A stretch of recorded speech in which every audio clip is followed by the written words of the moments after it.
Estamos ao vivo, o som da casa acontecendo, é assim mesmo. Bom dia, pessoal, bom dia para todos, sejam bem-vindos ao nosso tempo onde a gente para um pouquinho na manhã para refletir na palavra de Deus, para aprender, para crescer e para orar juntos, né? Quero te dar as boas-vindas, uma boa segunda-feira, um excelente início de semana para você que está entrando aí. Estou vendo o pessoal chegando, maravilha. Bom dia para todos, bom dia. Vamos lá, clica nessa setinha aí, divulga esse conteúdo, essa live para outras pessoas que podem participar e aprender. Nós vamos ler a carta de Tiago, capítulo 3 hoje. Sejam todos bem-vindos.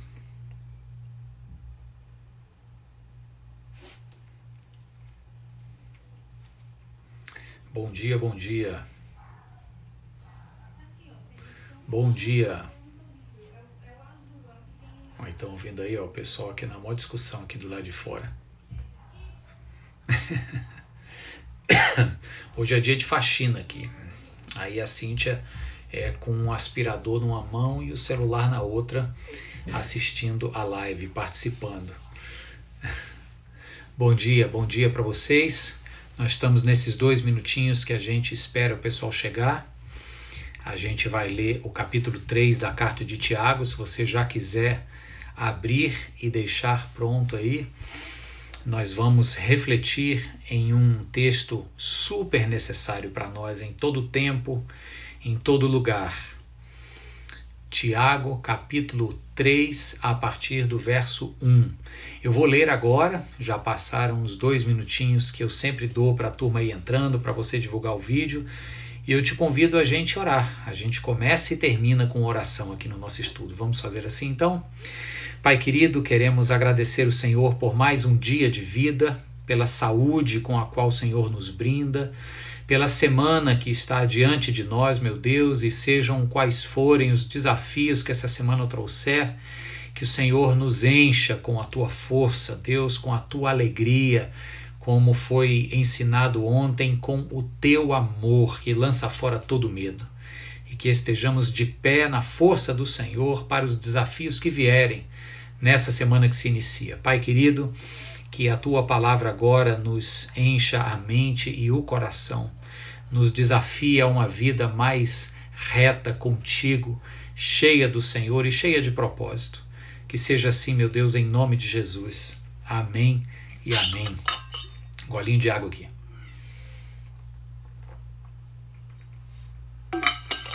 Estou vendo o pessoal entrando aí, sejam todos bem-vindos. Eu vou ler então, como eu disse, Tiago, capítulo 3, a partir do verso 1, diz assim: Meus irmãos, não sejam muitos de vocês mestres, pois vocês sabem que nós, os que ensinamos, seremos julgados com maior rigor. Todos tropeçamos de muitas maneiras. Se alguém não tropeça no falar, tal homem é perfeito, sendo também capaz de dominar todo o seu corpo. Interessante isso. Ele explica agora no verso 3 o porquê. Quando colocamos freios na boca dos cavalos para que eles nos obedeçam, podemos controlar o animal todo. Tomem também como exemplo os navios, embora sejam tão grandes e impelidos por fortes ventos, são dirigidos por um leme muito pequeno, conforme a vontade do piloto. Semelhantemente, a língua é um pequeno órgão do corpo, mas se vangloria de grandes coisas. Vejam como um grande bosque é incendiado por uma simples fagulha. Assim também a língua é um fogo, é um mundo de iniquidade. Colocada entre os membros do nosso corpo, contamina a pessoa por inteiro, incendeia todo o curso de sua vida, sendo ela mesma incendiada pelo inferno. Toda espécie de animais, aves, répteis e criaturas do mar doma-se e tem sido domada pela espécie humana. A língua, porém, ninguém consegue domar. É um mal incontrolável, cheio de veneno mortífero. Com a língua bendizemos o Senhor e Pai, e com ela amaldiçoamos os homens feitos à imagem e semelhança de Deus. Da mesma boca procedem bênção e maldição. Meus irmãos, não pode ser assim. Acaso podem sair água doce e água amarga da mesma fonte? Meus irmãos, pode uma figueira produzir azeitonas ou uma videira trigos? Da mesma forma, uma fonte de água salgada não pode produzir água doce. Eu vou seguir agora até o verso 17, parece que ele vai mudar de assunto, mas não. Ele continua falando sobre essa questão do falar, e agora de uma forma um pouco mais prática e consecutiva na vida cotidiana. Ele diz: quem é sábio, verso 13, e tem entendimento entre vocês, que o demonstre por seu bom procedimento, mediante obras praticadas com a humildade que provém da sabedoria. Contudo, se vocês abrigam no coração inveja amarga e ambição egoísta, não se gloriem disso, nem neguem a verdade. Esse tipo de sabedoria, tá entre aspas, não vem dos céus, mas é terrena. Não é espiritual, mas é demoníaca. Pois onde há inveja e ambição egoísta, aí há confusão e toda espécie de males. Mas a sabedoria que vem do alto é antes de tudo pura, depois pacífica, amável, compreensiva, cheia de misericórdia e de bons frutos, imparcial e sincera. O fruto da justiça semeia-se em paz para os pacificadores, ou pelos pacificadores. Amém e amém. Eu quero falar desses dois blocos hoje. O primeiro fala nitidamente sobre um aspecto que é tão difícil de nós controlarmos, que é a nossa língua, tá? Dos versos 1 ao verso 12, e depois sobre os dois tipos de sabedoria, dos versos 13 ao verso 18. Então vamos lá. Primeiro, no verso 2, ele diz o seguinte: olha, todos nós tropeçamos de muitas maneiras. O que faz o discípulo de Jesus Cristo tropeçar são determinadas áreas de sua vida com as quais este discípulo tem dificuldades. Tem gente que tropeça na questão financeira, tem gente que tropeça numa questão de caráter ligado à moralidade sexual, tem gente que tropeça em palavras, tem gente que não consegue segurar as palavras e responde com ira no momento da cabeça quente. Tem gente que tropeça no uso das palavras quando não consegue segurar ou manter para si aquilo que deveria ficar na intimidade do segredo ou da relação. E é sobre isso que o Tiago começa a falar aqui, provavelmente porque as igrejas a quem ele escreve estivessem enfrentando problemas parecidos. Gente falando e não conseguindo controlar a sua língua. Aqui ele não fala apenas de fofoca. Aqui ele fala do momento em que usamos a nossa língua, no sentido do falar, para amaldiçoar, para julgar, para desdenhar, para falar mal. É quando ele chega aqui num determinado momento e diz que da mesma fonte, ou seja, do nosso coração, de onde brota as nossas motivações que nos levam a falar e a fazer, ele diz, da mesma fonte não pode brotar águas doces e águas amargas, mas é impressionante como da boca do homem brota palavras de bênção e palavras de maldição. A gente abençoa falando e exaltando a Deus, mas amaldiçoa julgando e maldizendo o homem que é imagem e semelhança de Deus. Então o Tiago fala desse paradoxo aqui e acende um grande cuidado, um grande alerta. E eu gosto quando ele faz do verso 3 ao verso 6 um jogo de palavras usando comparações entre grandes e pequenos. Ele coloca coisas pequenas com implicações maiores. Olha o que ele fala. Primeiro ele diz: o freio na boca do cavalo. É uma peça pequena, mas que a gente puxa e controla o animal todo. Depois ele fala do navio, que é um instrumento tão grande, impelido por ventos fortes e grandes, mas o navio todo é dirigido por um leme pequeno. e que age de acordo com a vontade do piloto, que proporcionalmente é algo pequeno em relação à grandeza do navio. Aí ele também fala da língua, que é o seu objetivo maior. É um órgão pequeno, mas que pode ser capaz de controlar ou de incendiar o corpo todo. Aí ele diz também do bosque, né? Uma pequena fagulha pode colocar em perigo o bosque todo no incêndio. Aí no verso 6, e é esse que eu vou reler para vocês agora, ele coloca de maneira mais explícita o porquê dessas comparações. Ele diz: assim também a língua é este fogo, um mundo de iniquidade, colocada entre os membros do nosso corpo, contamina a pessoa por inteiro, incendeia todo o curso de sua vida, sendo ela incendiada pelo inferno. Queridos, o que ele está colocando aqui é sobre a importância que nós devemos dar sobre as palavras que nós proferimos com nossas bocas. Se a gente atentar para o Novo Testamento, só o Novo Testamento, o Antigo Testamento também tem muito, mas no Novo Testamento a gente vai ver a ênfase que o Espírito Santo dá através dos autores bíblicos, especialmente Tiago, especialmente o apóstolo Paulo, claro, Jesus também, mas os autores das epístolas falam insistentemente sobre o poder das nossas palavras. Não apenas ele está chamando a atenção para palavras negativas de juízo, de acusação ou de maldição sobre a vida de outros. Ele fala também, e especialmente eu diria, sobre o uso de palavras que têm poder de abençoar e que têm poder de causar marcas negativas profundas. Por exemplo, quem está aqui comigo hoje na live e que é pai, o poder das palavras que você derrama sobre seus filhos pode gerar neles crianças que se tornarão jovens e adultos altamente confiantes ou altamente frágeis e com a autoestima lá embaixo. São palavras que você vai lançar sobre seus filhos.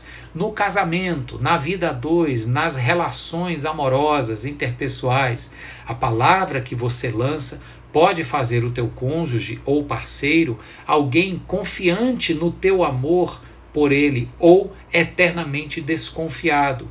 Pode fazer com que essa pessoa se torne autoconfiante pelas palavras de afirmação que você tem dito, ou então altamente depreciado na sua própria avaliação pelas palavras insistentes de crítica e de maldição que você coloca, às vezes sem nem saber ou querer.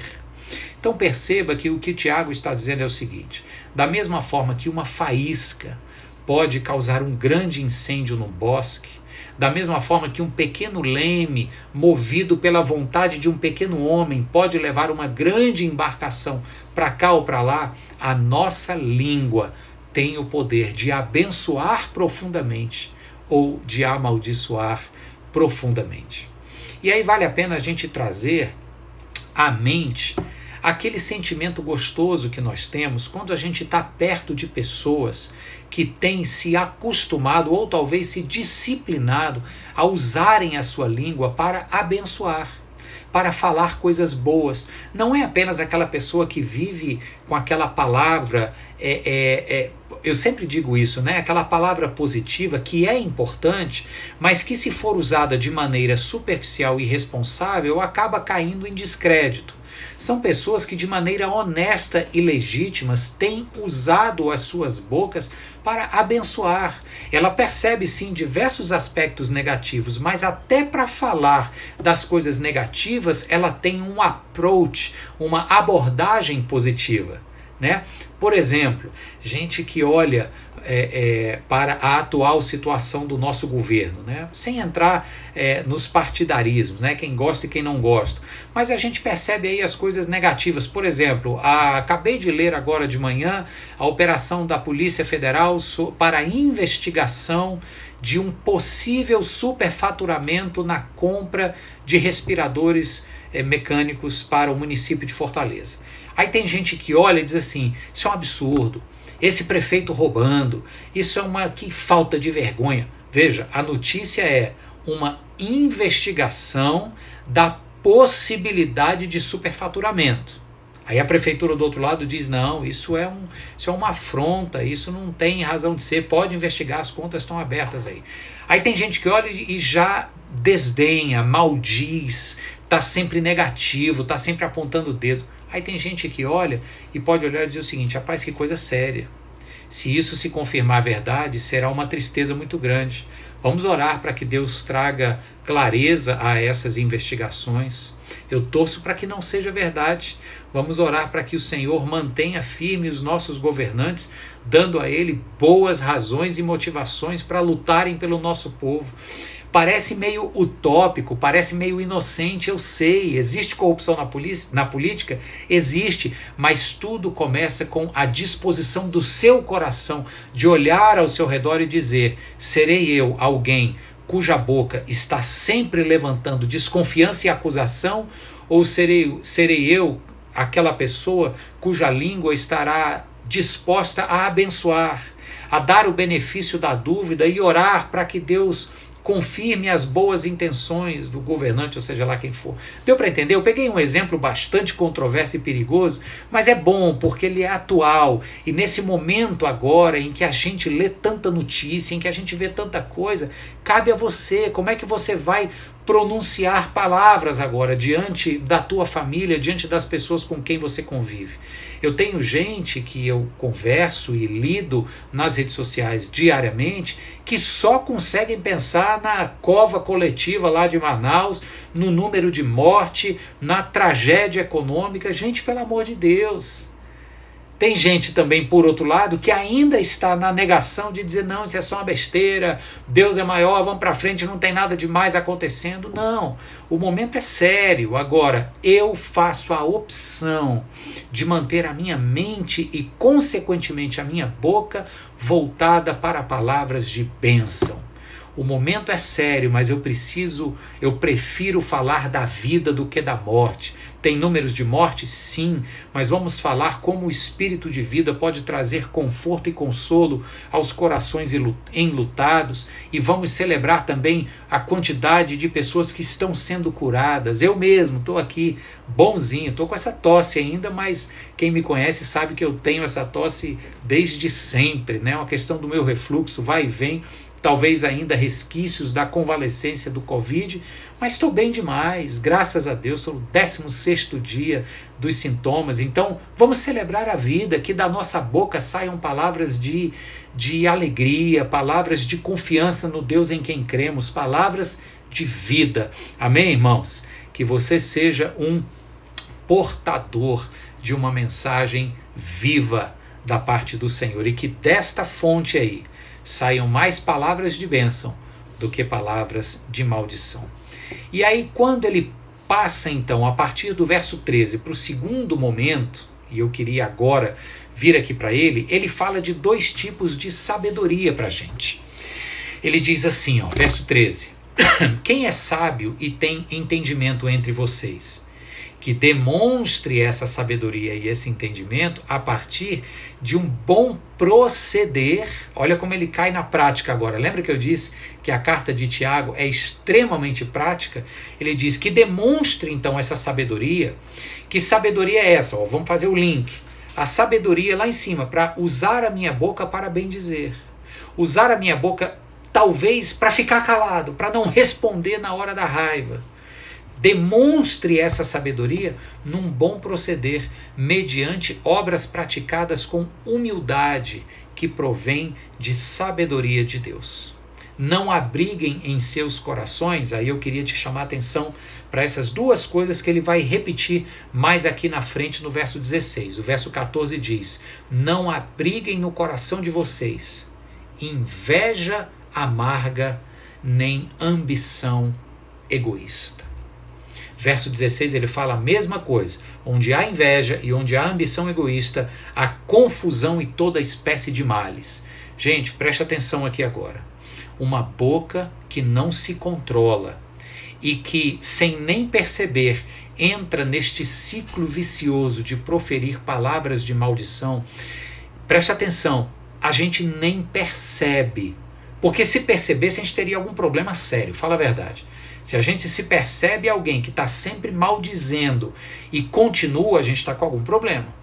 Então, quando a gente tem, pelo poder da nossa boca, a capacidade de proferir maldição e bênção, e a gente sem perceber está aqui reproduzindo, insistindo num padrão muito negativo e acaba amaldiçoando, a gente não percebe, a gente sem querer entrou num ciclo que se retroalimenta, porque, concorde aqui comigo, quando você começa a reproduzir falas que estão sempre desdenhando, criticando, amaldiçoando, inevitavelmente amaldiçoando, negativizando o ambiente ao seu redor, você começa a atrair pessoas igualmente negativas para perto de você, que vão falar coisas, o quê? Também enfatizando os ruins, enfatizando os negativos, enfatizando o que não é bênção, e isso se retroalimenta.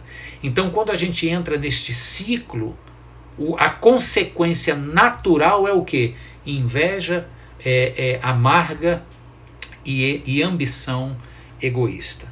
Ah, não, Mário, Deus me livre, entrar nesse ciclo de inveja, de egoísmo, a gente não quer fazer parte dele, mas inevitavelmente, se não controlarmos a nossa língua, sabe o incêndio que ele disse lá, que a pequena faísca faz no bosque todo, quando a gente não controla a língua, é uma pequena faísca que toca fogo na totalidade do nosso ser. E quando a gente menos espera, nós estamos consumidos por esses males de inveja amarga e de ambições egoístas. É duro, mas é o alerta que o Tiago está fazendo aqui para a gente. E aí no verso 17 ele conclui então esse segmento do capítulo 3 da sua carta, quando ele diz assim: a sabedoria, contudo, que vem do alto, é antes de tudo, aí vamos lá, ó, pura, pacífica, amável, compreensiva, cheia de misericórdia, de bons frutos,